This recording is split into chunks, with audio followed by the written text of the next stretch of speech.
Oh, you bet it's a good idea to plan ahead and get everything done well in advance of when you absolutely have to.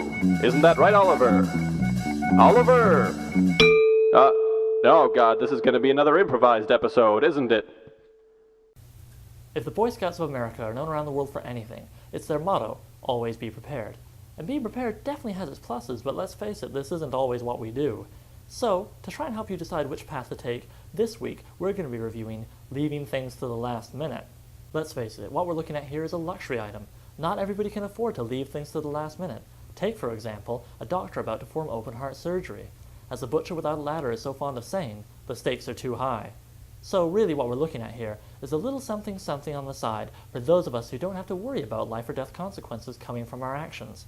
Thankfully, that's not really something a dude with a web show needs to worry about. I mean, it's like, oh my, how does that even,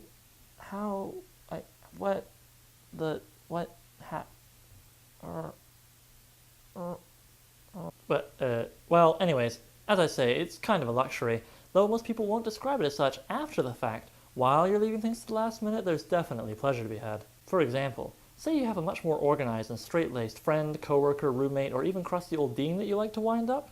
Well then, just put things off to the last minute directly in their view, and relax as the steam coming out of their ears opens and cleanses your pores. On top of that, there's the undeniable thrill of flying by the seat of your pants, combined with the exponential increase in your sense of accomplishment should you actually manage to still pull it off. I mean, what makes a better story? Climbing Mount Everest after 10 months of careful preparation, or doing it after only 10 minutes and using just some junk you found in your closet? That being said, if you don't succeed, if you crash and burn, well, you're setting yourself up real good there for an avalanche of I told you so's.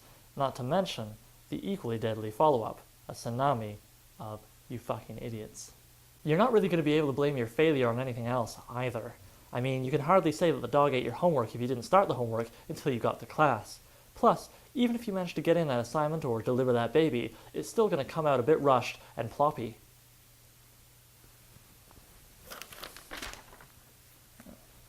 Sloppy. So, when all is said and done, do I recommend putting things off to the last minute?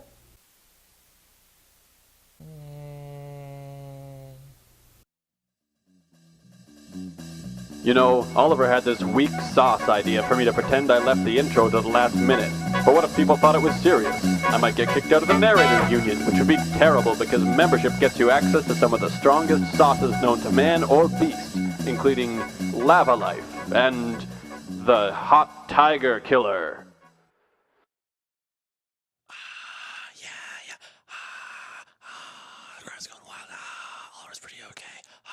Okay, enough of that. Now it's time to learn a little something about Sean McClane. You don't know him? You don't know enough about him! Introducing Sean McClane! Sean McClane, seriously. Sean McClane actually has 5 rows of teeth. They're arranged circularly within his mouth so he can chew on pork rinds all morning. But in the afternoon, the teeth retract so as to prevent overeating. That's the way Sean McClane keeps it green. And keeps it lean, but never mean. You've just learned something about Sean McClane and his marvelous teeth. We love those teeth. Those teeth.